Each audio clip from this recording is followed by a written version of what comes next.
Welcome to Asian Book Club, where we highlight Asian and Asian American authors. We are your hosts, Jamae and Sabongin. and I'm Stephen Park. And today we welcome two of the authors from the book Where I Belong. The authors are Soo Jin and Linda. Definitely. Soo Jin Lee is a licensed therapist and executive director of Yellow Chair Collective, as well as co-founder of Entwine Community, carved a significant path in mental health advocacy, deeply influenced by her experiences as an Asian immigrant. Her approach to mental health care, centered on understanding and addressing the unique challenges of similar communities, has led her to co-author the impactful book Where I Belong: Healing Trauma and Embracing Asian American Identity. Soo Jin's work, recognized on platforms such as NPR, PBS, CBS, and CUNY, reflects her commitment to culturally sensitive services and the importance of community support in healing and identity formation. Linda Yoon is the founder of Yellow Chair Collective and co-founder of Entwine Community, organizations dedicated to addressing mental health education and service gaps in services for BIPOC communities, with a special focus on Asian Americans.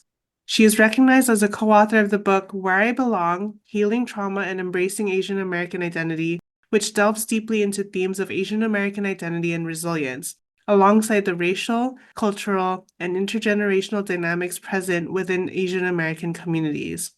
Linda's work has been recognized and featured in media outlets including NPR, PBS, CBS, LA Times, and Buzzfeed. With a heartfelt commitment to well-being and community empowerment, Linda drives changes through mental health programs and advocacy initiatives. Welcome, Soo Jin Lee and Linda Yoon. Thank you so much for having us. Yeah, thanks for joining us.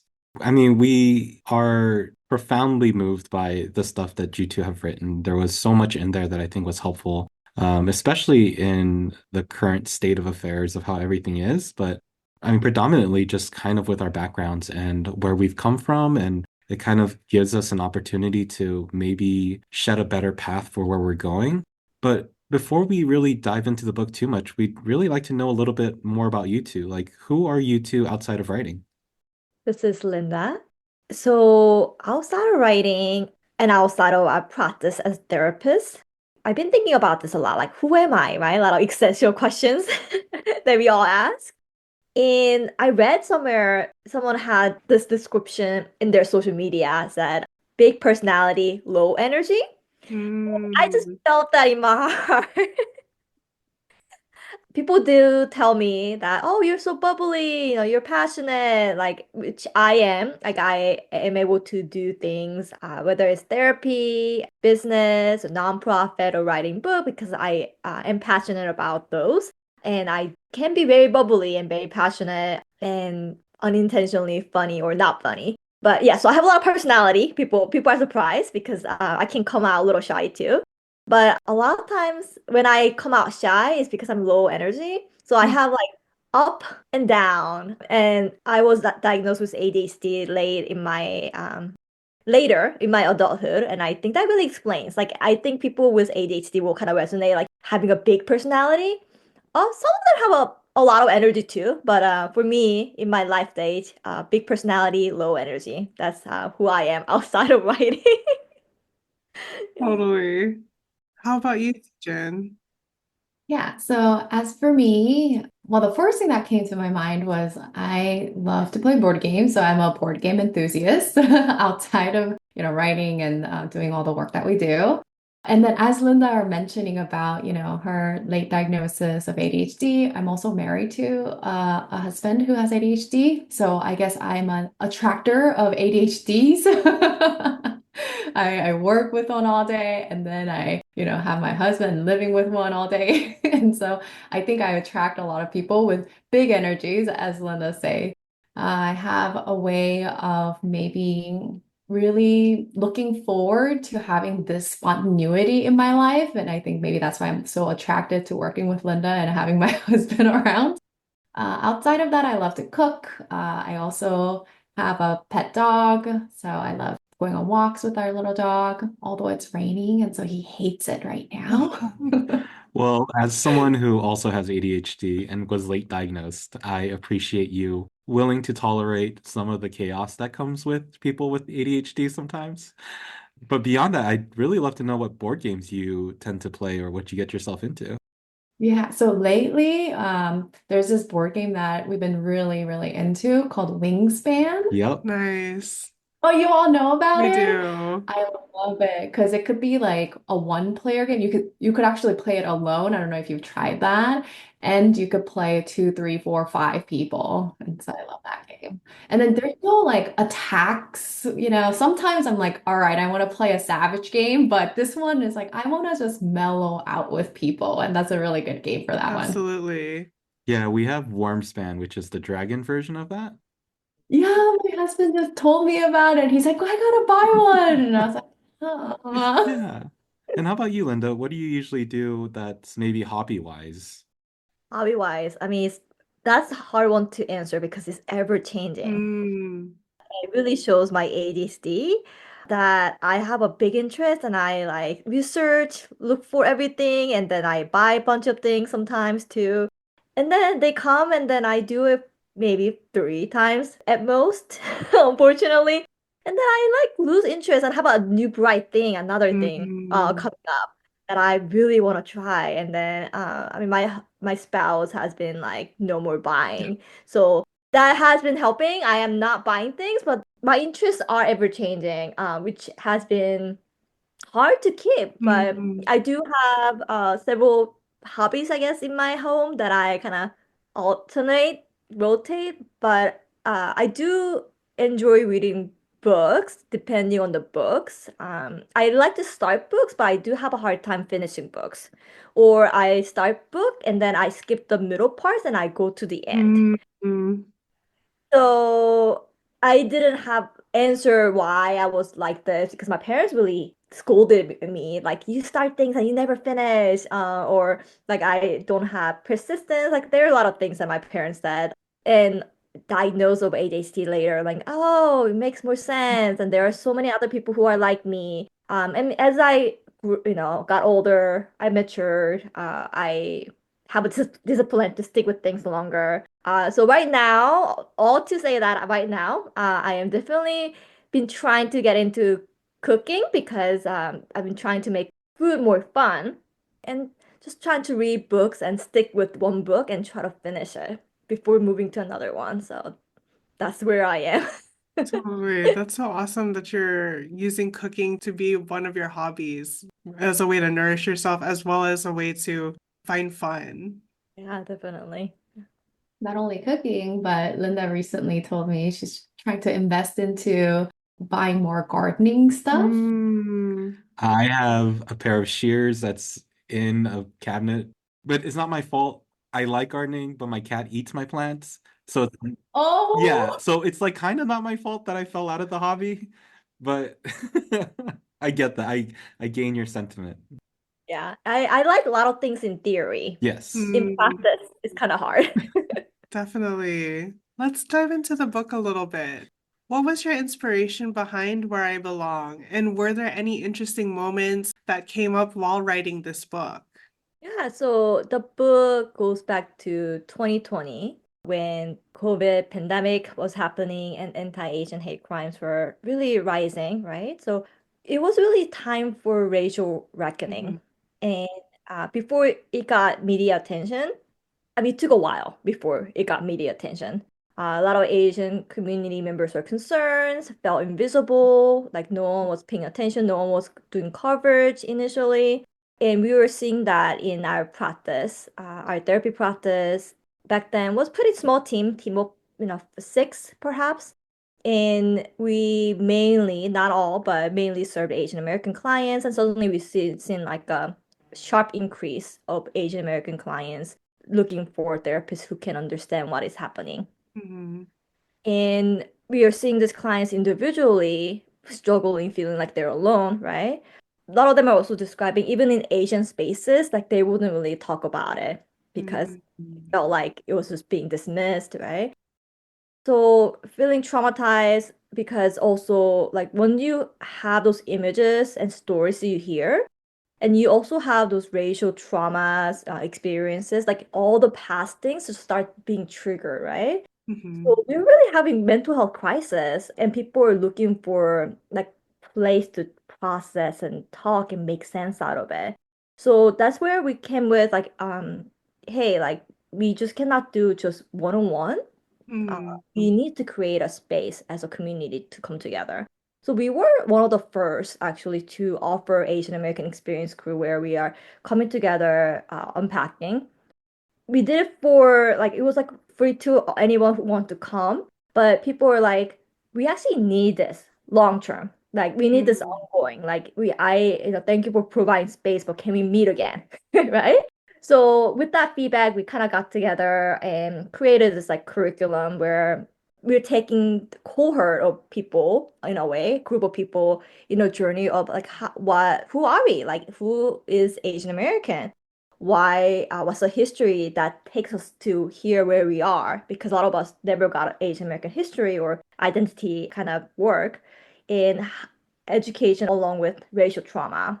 So we created that and then that became very popular. A lot of people are seeking, a lot of people are needing space, and that ultimately became our inspiration for the book. Because people heard about it and someone was like, this can be a book. You can reach more people, especially ones that who are more shyer to jump into the group, but need that space. So, as you read the book, it's a lot of, people's stories, processing, reflective questions. So that was really that was very close to how our groups were formatted. So essentially, the experience of the book itself is as if you are in a support group, because that was the entire inspiration behind it, is to feel like you are bouncing off of your story with other people's collective stories too, and find that sense of belonging. That makes a lot of sense for how the book read and the sharing of stories and the exercises that kind of felt communal in a sense, even though like we read the book separately. So it's like, even though we're practicing it individually, it felt like there was a shared space of people doing it with us as we were reading through those practices. It sounds like the book took about 4 years then, because it started in 2020. So 2020 is when we had our groups starting. And then I think 2021 is when we were approached by a literary agent who was also Asian American. We really want to find something among this crisis that was happening. And writing a book is something that Susan and I had in our mind, maybe one day, right? But not something that we thought we would do at the time. We were really busy at this time. Our practice was growing because there was so much demand. And also, we started a nonprofit because we also saw gaps for people who didn't have access to insurance and wanted culturally responsive therapy, who were Asian American. So we were like doing a bunch of things. We were like not sleeping, working so many hours already at this time, and we get this email. Do you want to write a book on this, based on your group that you have? We weren't sure, but we met with the literary agent and we really felt like, hey, like everybody's asking for resource and we cannot serve everybody. Like we were at capacity at the time. This book, if we write it, this will be the resource that we can give it to people. Because at that time, there really wasn't much Asian American mental health book that really dive into Asian American identity and how that's related to your mental health and well-being. That's kind of where it started. 2021 was when she approached us. And I don't know, I don't think so we started writing at the time, but then writing took so long because we did prioritize actual like community work for first year and a half. I do believe we did sell the book in 2022 though, but we were working on it since 2021. Had a proposal chapters written 2022. We sold it, and then the release date was 2024 January last year. So we just hit our 1 year anniversary. But yeah, it's been a long process. Yeah, it sounds like a lot. Congratulations on the 1 year. Thank you. Yeah, our baby book turned one. 1 year old. While writing the book, the individual stories that were included humanized and clarified the information each chapter shared. While writing, what was the process like for gathering these stories? The story gathering part perhaps was one of my personal favorite parts. And I don't know if Linda, that was for you as well. Uh, because that was the whole reason why we wanted to write the book, right? Was that it was a resource. We wanted people to feel like they're not alone in their journey, thinking about different elements of all the ways that Asian American identity is lived, experienced, and each individual person's stories are what drives that identity piece, right, as a collective. And so we had the privilege of being able to meet with so many different individuals as they were telling us about their stories, what they wanted to share about their experience as being Asian or Asian American, how they define their Asianness or not, right? And so all of these different ways were how we were, gathering the stories. We did do interviews. We have had people submit written stories to us. There were people that also submitted drawings and art to us as well, because they were saying, I'm an artist and this is how I best describe my identity as an Asian American experience. And so it really was such an eye-opening experience for us. And it was also incredibly different than the typical work that we do because we are both therapists and we were practicing as clinicians at the time. And so for us, we do hear about people's stories all the time. That is part of our job. However, we keep it within that space, right? We don't get to often share those stories, and we don't get to talk about the ways that all of our stories are linked. And so this was the opportunity for us to be able to do that, where everyone gets to openly share their stories and be linked together in that story. And then for us to be able to be vulnerable too, because part of the book also has our stories in it. And as therapists, we don't get to share about our personal stories or journeys, but we get to be part of this community member as well in this book. And so that was, I think, one of our favorite parts. That's so beautiful. Thank you for sharing.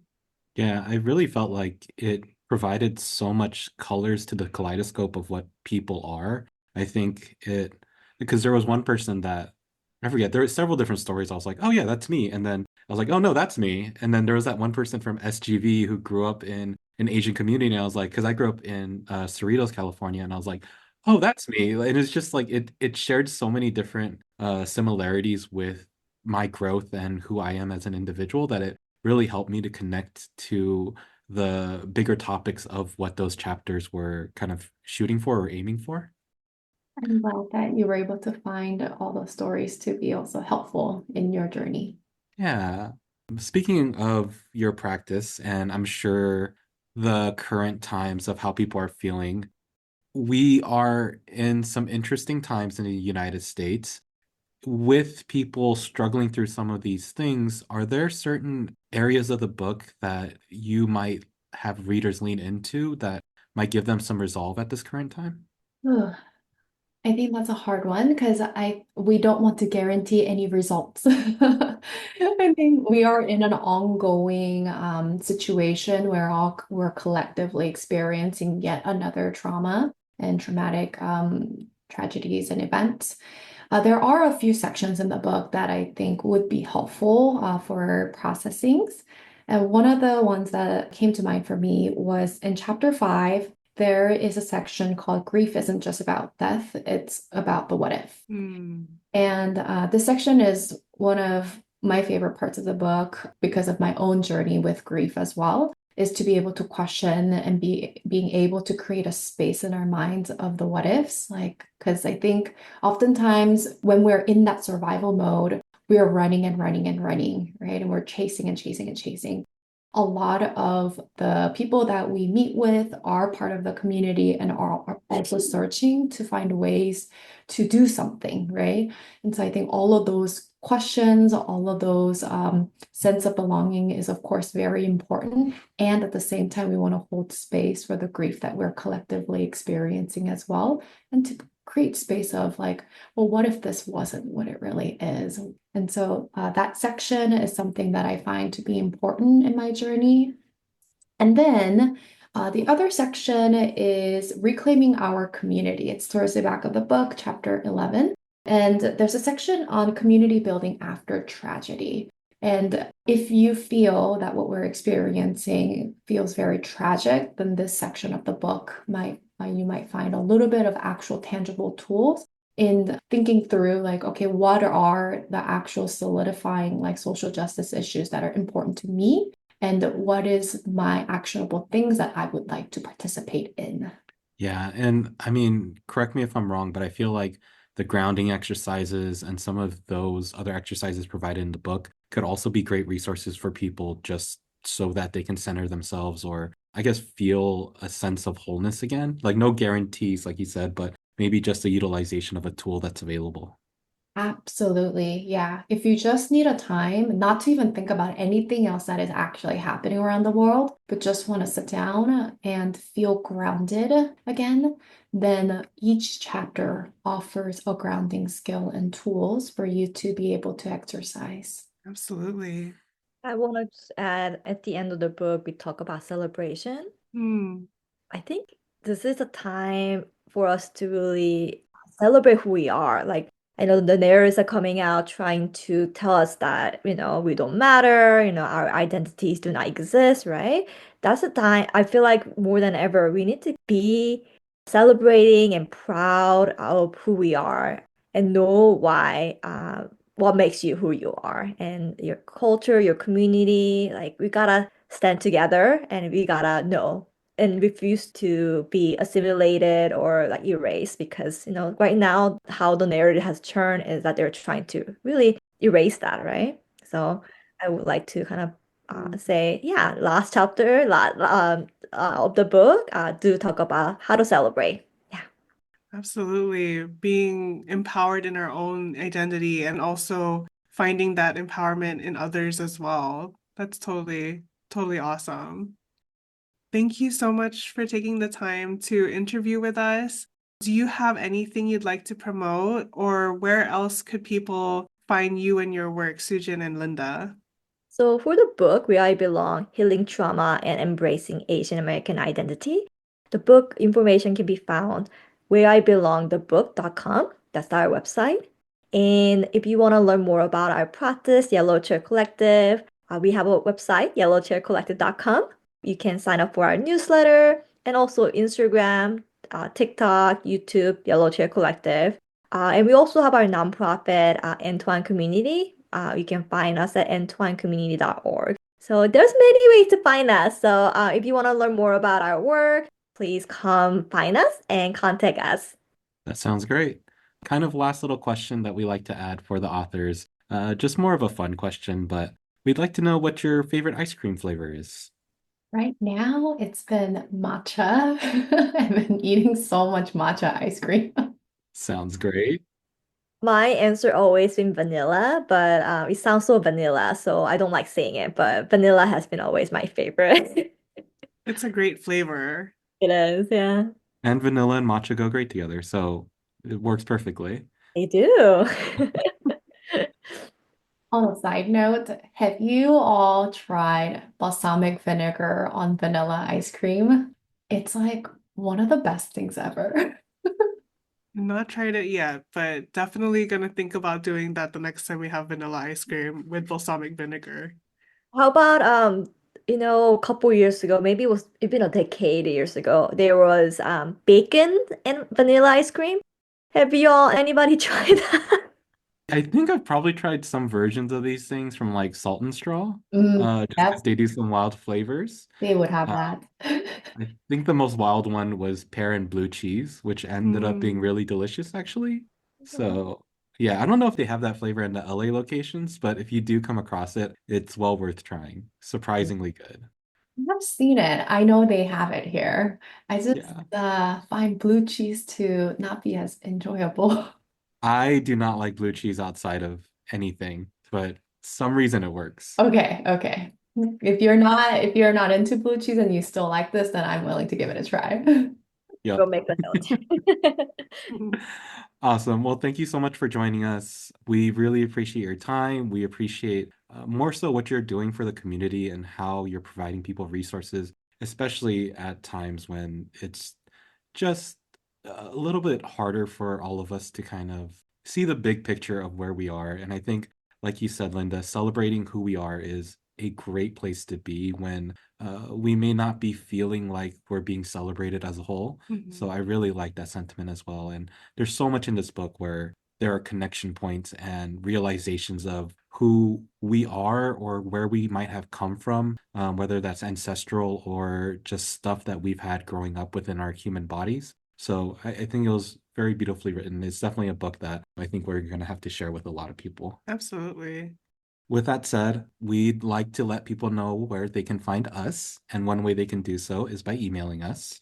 And y'all can email us at asianbookclubpod@gmail.com or find us on Instagram at asianbookclubpod. We also have our website, which is asianbookclubpod.com, where we have books that we've read in the past, books that we recommend, and books that we plan to read in the future. And a great way to support us is to rate, review, and subscribe to the podcast. Otherwise, make sure to be happy, be healthy, and read a book. Ingat.